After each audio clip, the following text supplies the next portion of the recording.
ED को लेकर PM Modi का बड़ा बयान। चुनावों के बीच ईडी के डंडे से कांप रहे हैं नेता। संजय सिंह ने कर ली है फिर तिहाड़ जाने की तैयारी। आप सांसद ने ईडी पर बोला बड़ा हमला। नमस्कार, मैं हूं परवीन शेख। आप देख रहे हैं कैपिटल टीवी की स्पेशल स्टोरी।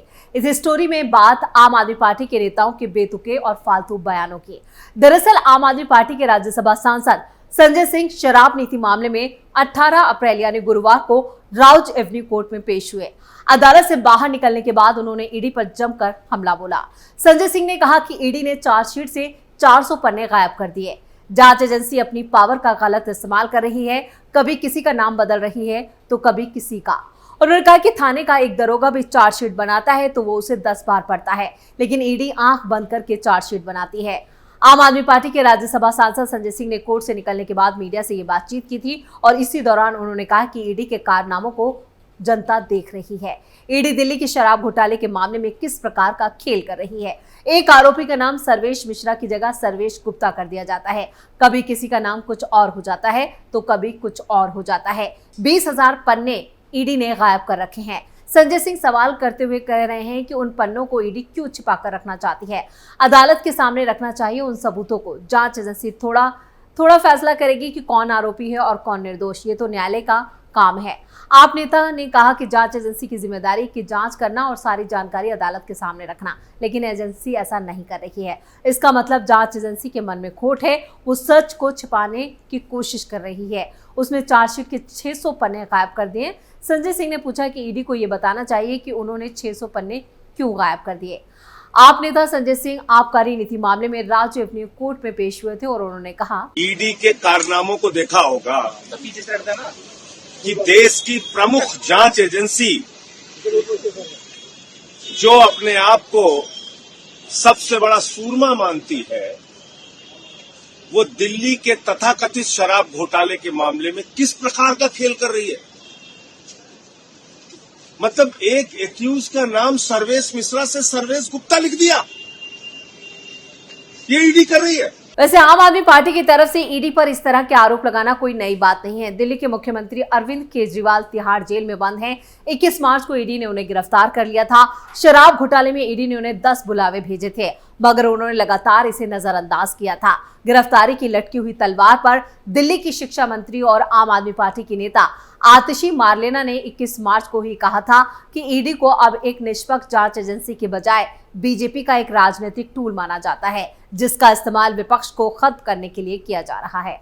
जनवरी 2024 में ही मुख्यमंत्री अरविंद केजरीवाल ने खुद ईडी के समन को गैर कानूनी बताकर कहा था कि बीजेपी खुलेआम सीबीआई और ईडी का इस्तेमाल करके दूसरी पार्टी के नेताओं को तोड़कर बीजेपी में शामिल कर रही है। ऐसे आरोप मोदी सरकार पर लगते रहे हैं। उसने केंद्रीय एजेंसियों का गलत इस्तेमाल किया है, ये लगातार विपक्ष कह रहा है। इससे सीबीआई और ईडी जैसी संस्थाओं की विश्वसनीयता भी सवालों के घेरे में आ चुकी है। मगर इसमें सच कितना है? ईडी सरकारी नहीं, सरकार की। कितने केस अपने अंजाम तक पहुंचे? जुलाई 2023 में केंद्र सरकार से संसद में केंद्रीय एजेंसियों के केसों का ब्यौरा मांगा गया था। जवाब में सरकार ने बताया कि prevention of money laundering act यानी पीएमएलए के तहत बीते 3 सालों में ईडी ने 3,110 केस दर्ज किए। वहीं फॉरेन एक्सचेंज मैनेजमेंट एक्ट के तहत बीते 3 सालों में 12,233 से ज्यादा केस दर्ज किए गए। इसके अलावा सितंबर 2022 में एक इंडियन एक्सप्रेस ने अदालत के रिकॉर्ड, एजेंसी के बयानों और ईडी द्वारा बुक किए गए, गिरफ्तार किए गए छापे या पूछताछ के लिए राजनेताओं की जांच के आधार पर एक रिपोर्ट छापी थी। इसके मुताबिक 2014 में एनडीए की सरकार बनने के बाद से नेताओं के खिलाफ ईडी के केसों में काफी तेजी देखी गई।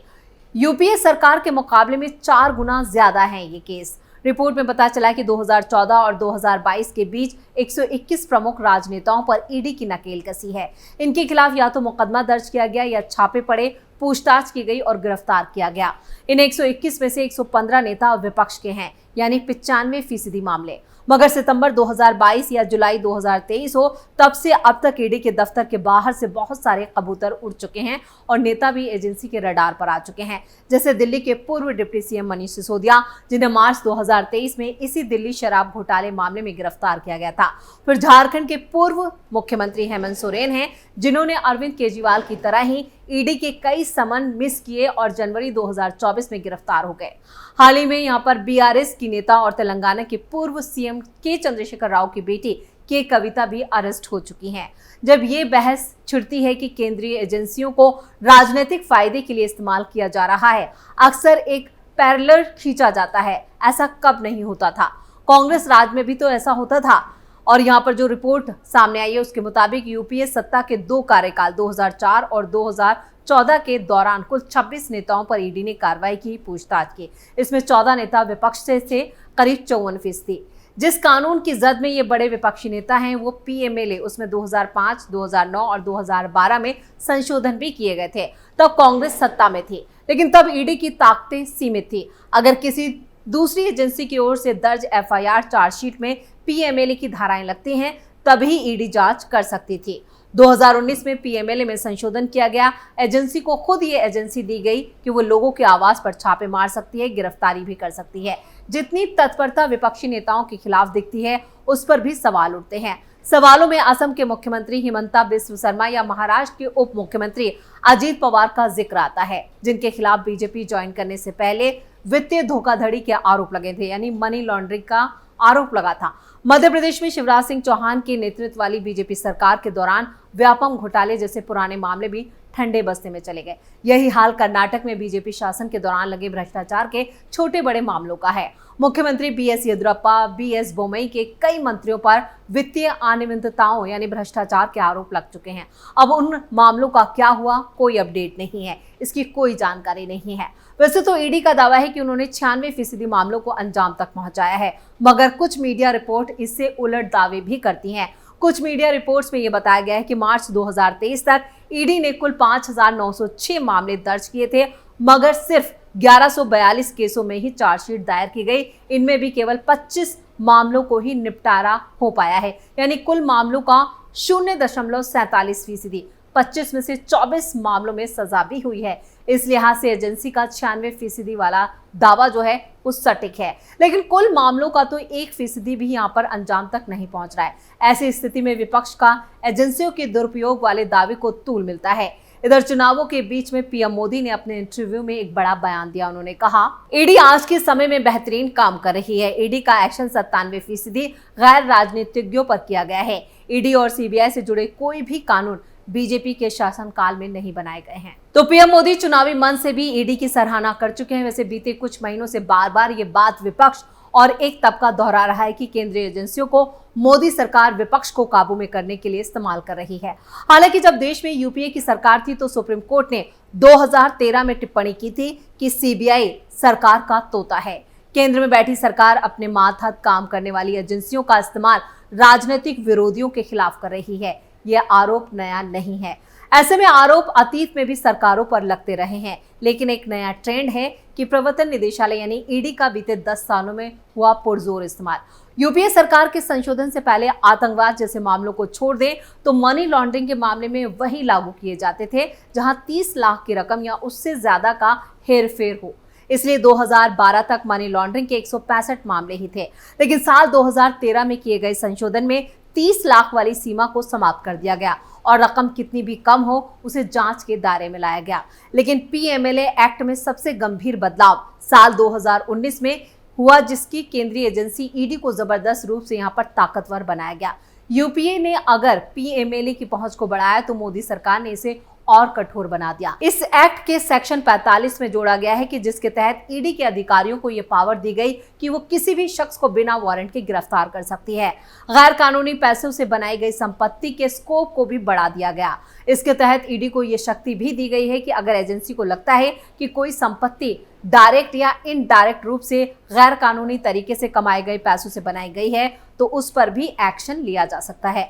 अगर पुलिस किसी को समन करती है तो समन करने वालों को यह बताया जाता है कि उसे अभियुक्त के तौर पर समन दिया जा रहा है या गवाह के तौर पर, लेकिन ईडी को समन के लिए इस तरह की जानकारी देने की जरूरत नहीं होती है। ईडी की पूछताछ में ईडी के अधिकारियों के सामने दिया गया बयान कोर्ट में सबूत के तौर पर पेश किया जा सकता है, जबकि दूसरे मामलों में बयान तभी कानूनी रूप से यहाँ पर कानूनी माना जाता है या वैध माना जाता है जब वो मजिस्ट्रेट के सामने सीआरपीसी की 164 के तहत रिकॉर्ड किया गया हो। लेकिन पीएमएलए के तहत ईडी के ऊपर मजिस्ट्रेट की कोई निगरानी नहीं होती। आम एफआईआर में जिस पर आरोप होता है उसके पास अधिकार होता है कि वो एफआईआर की कॉपी मांग सके, लेकिन मनी लॉन्ड्रिंग के केस में कॉपी अभियुक्त को देने का कोई प्रावधान नहीं है। जब तक ईडी इस मामले में चार्जशीट दायर ना करे तब तक अभियुक्त को पता नहीं होता कि उस पर कौन सी धाराएं लगाई गई हैं। ईडी के लिए चार्जशीट दायर करने की मियाद 60 दिन है। पीएमएलए के खिलाफ एक दलील ये भी दी जाती है कि इस मामले पर खुद को निर्दोष साबित करने का बोझ अभियुक्त के कंधों पर होता है। जमानत मिलने के लिए भी कई मुश्किलें होती हैं, क्योंकि एफआईआर ना होने से कोर्ट में खुद पर लगे आरोपों के खिलाफ बहस कर पाना अभियुक्त के लिए मुमकिन नहीं होता है। तो ये ईडी की ताकत है और ईडी को लेकर विपक्ष में शोर है, और ईडी जिस तरह से एक्शन कर रही है उससे यहाँ पर विपक्ष में जितने भी भ्रष्टाचारी हैं उनको यहाँ पर कहें कि एक तरह से कपकपी छूटी हुई है, और चुनावों के बीच ईडी के एक्शन से पूरा विपक्ष धराशायी नजर आ रहा है।